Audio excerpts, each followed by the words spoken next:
Hello everyone, welcome back to my channel.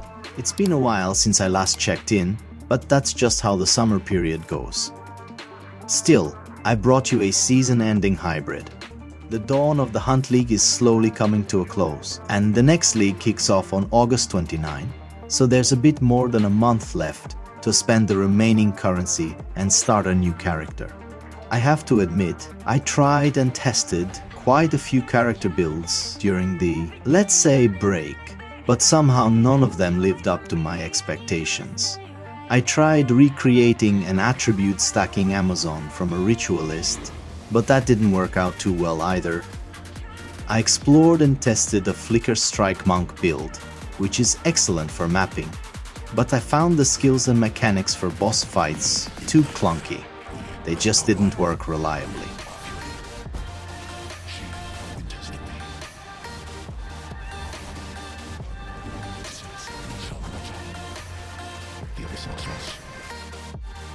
As I mentioned, I tried out a lot of things, but in the end I settled on a Blood Mage, which feels close to the best for me. Of course, nothing beats the Whirling/Lich, but this one's almost as smooth. To be honest, the build I brought is a hybrid of a Bleed Warrior and a Bleed Blood Mage. It's built around the block chance ability for mapping, and relies on maximizing bleed damage against pinnacle bosses. I drew inspiration from several sources, but I made the final modifications and customized it to my own needs. What matters to me in a character is that both mapping and bossing go smoothly, and that I can truly enjoy the game. To put it differently, I need a real tank. So let's see how it performs during mapping.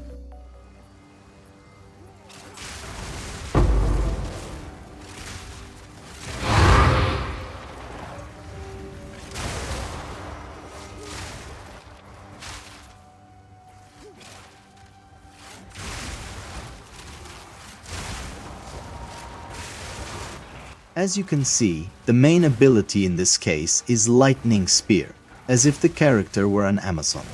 Naturally, we use the Tangletongue Spear for this, since the build relies on critical strikes. Just a heads up, the build performs excellently even in a budget version, but the one I'm running is considered pretty expensive. Before I get into the skills, let's take a look at how tanky the character is. For now, I'm deliberately not going to use the Lightning Spear.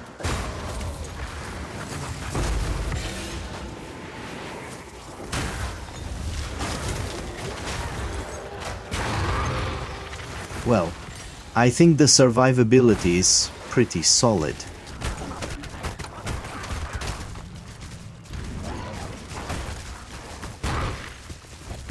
Of course, mapping is much faster when we use the abilities along the way. Alright, let's take a look at a few pinnacle bosses to see how the single target DPS performs. We that dreamed, we in nightmare, we that are one. Fate belies truth.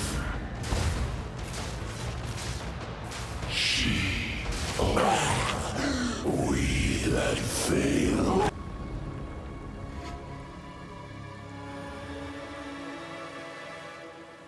Feel the might of chaos.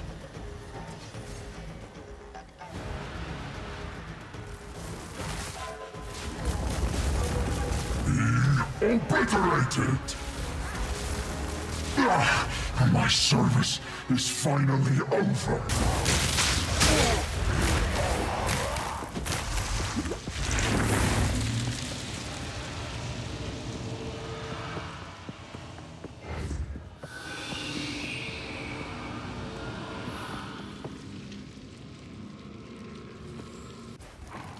Wildwood's power is mine!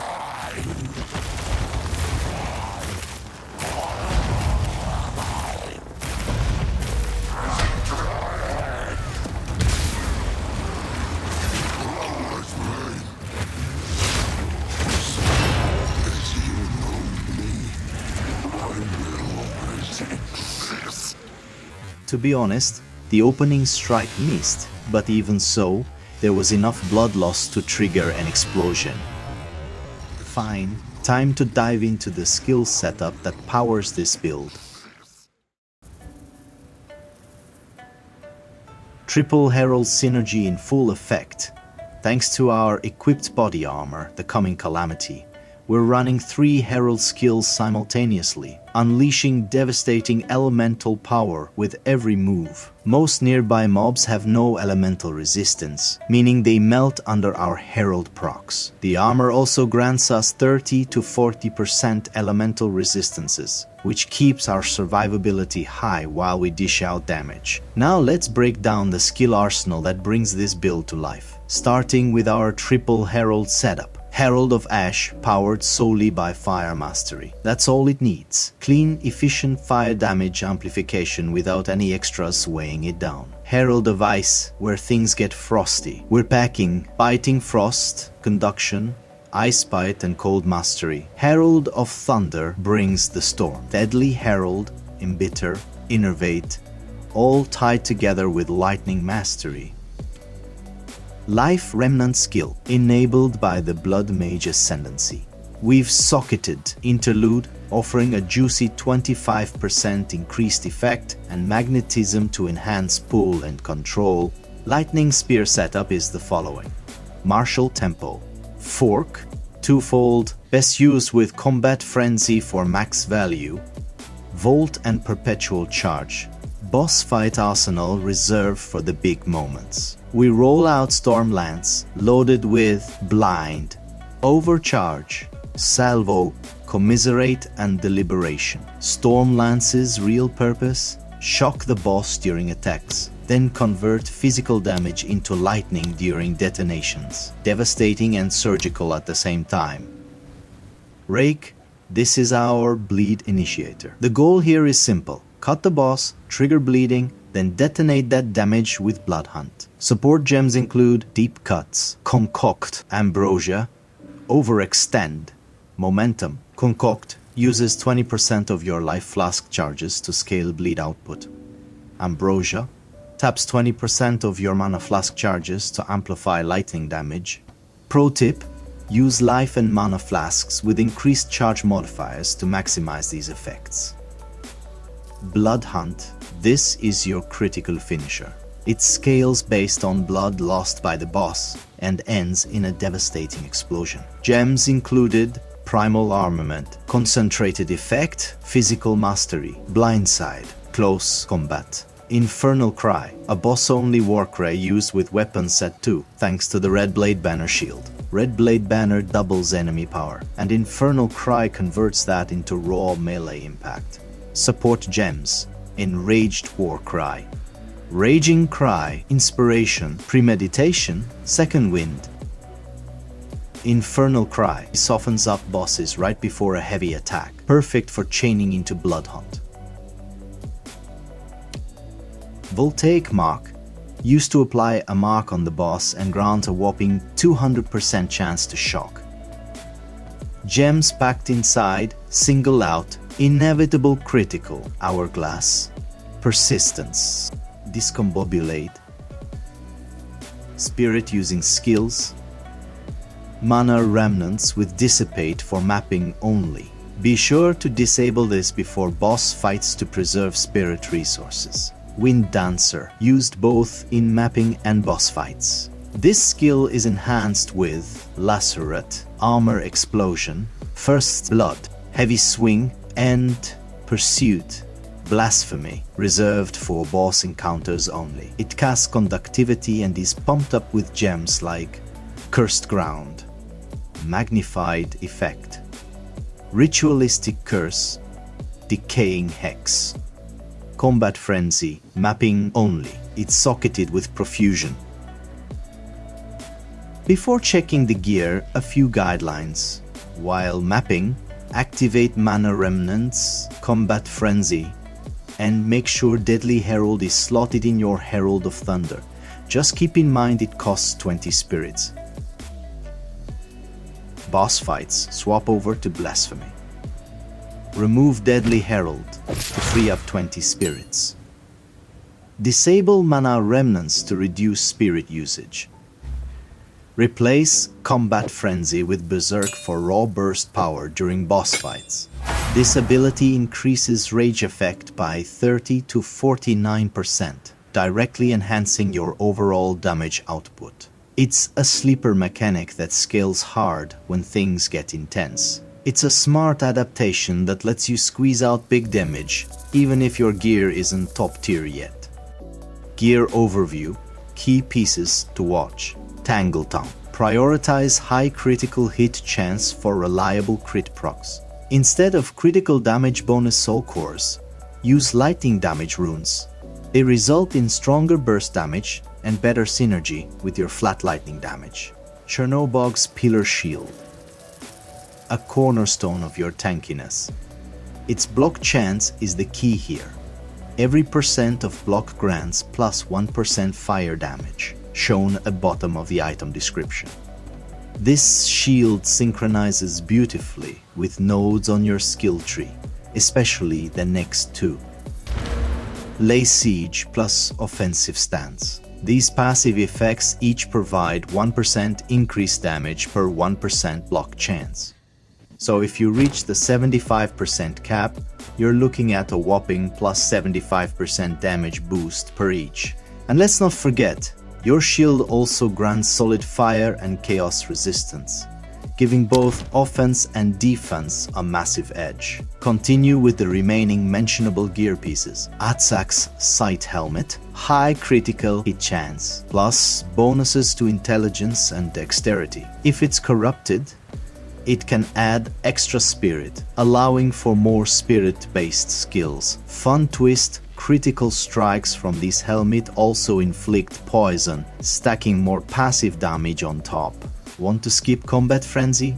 No worries. Then you won't need extra spirit and you can swap to a dual socket version. Paired with rage-boosting soul cores for more reliable aggression, Kalandra's Touch lets you mirror your other ring slot, duplicating its stats affordably. Not a must-have, you can use a similar ring instead of the Kalandra's, but this is the cheapest version. Ingenuity used to further amplify key stat boosts of your rings. I think the price is totally affordable now. Weapon set 2 with the Red Blade Banner Shield. We covered it earlier, but it bears repeating. Doubles enemy power, which supercharges Infernal Cry, turns a simple war cry into a game-changing melee boost in boss fights. Let's talk about spirit management. Total available 125 spirits. While mapping, we use 120 spirits. In boss fights, it's 124 spirits, thanks to Blasphemy consuming only 54 spirits instead of 60 due to its plus 20% quality.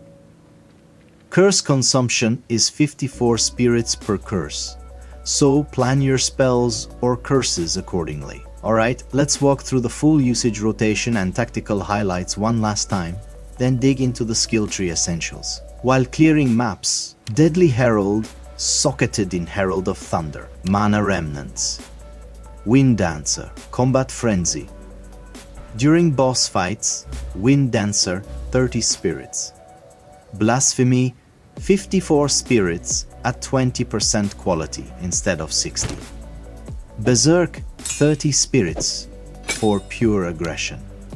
And don't forget, the Magnetism Gem inside Life Remnant consumes 10 spirits, so the total spirit requirement for this build clocks in at 124. Fun fact, in the previously shown boss fights, Berserk wasn't even activated, and I was using the mapping setup, so the damage output can go even higher. As I mentioned, the character is a blood mage. The important nodes are as follows: Life, Grasping Wounds, Bleed on critical chance, Blood Barbs, Spell critical chance, Gore Spike. Here comes the must-know jewel placements and nodes. We'll skip filler points and go straight to the core pieces. Jewel Socket 1, Megalomaniac Diamond, which allocates Nurturing Guardian. Lasting Trauma, Vigilance. You absolutely don't need to find the exact same jewel, but the real MVP here is Lasting Trauma. which gives us 30% increased magnitude of ailments you inflict and 20% increased duration of damaging ailments on enemies. Vigilance granted 12% block chance, saving me 2 skill points thanks to its lucky allocation.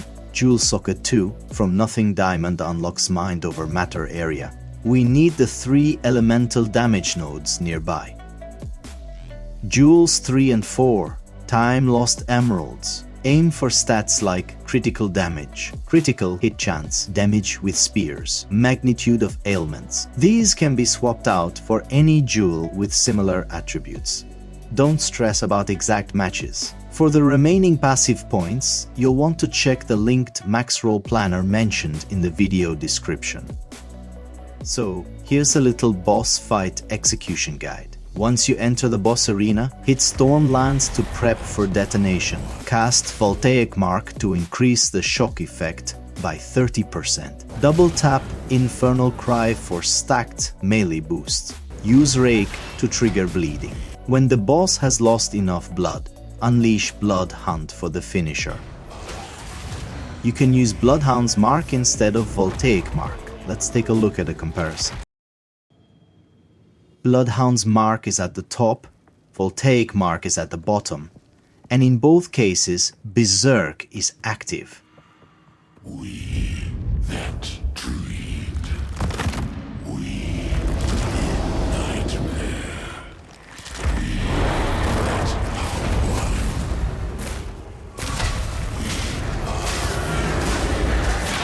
It's really hard to notice the difference.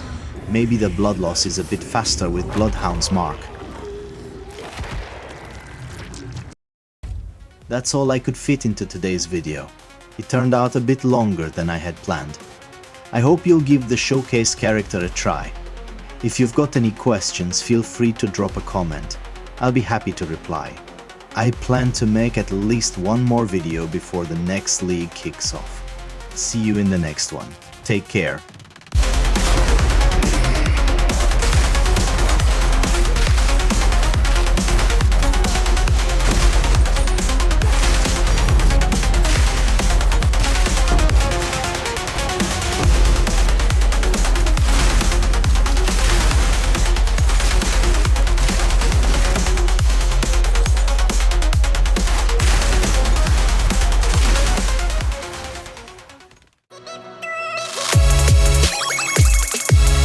Oh.